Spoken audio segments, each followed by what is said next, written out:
పెద్ద పాస్టర్స్ బోధించేవాళ్ళు కూడా మత మార్పిడి అంటే ఎందుకు దానిని అంగీకరిస్తున్నారు, ఖండించలేకపోతున్నారో నాకు అర్థం కాదు.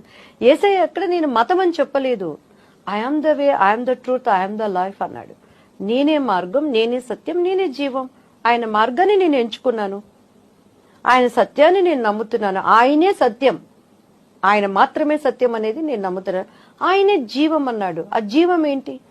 ప్రతి మనిషి చనిపోవాల్సిందే. అగ్ని ఆరదు, పురుగు చావదు. ఆత్మకి చావు లేదు. రేపు నా ఆత్మకి నిత్య జీవాన్ని ఇచ్చేవాడు ఆయన అని అన్నాడు. కానీ ఆయన ఎక్కడైనా నేను ఒక మతం అని చెప్పారా అండి?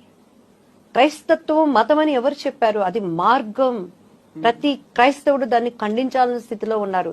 ఎందుకు ఒప్పుకుంటున్నారు దానిని?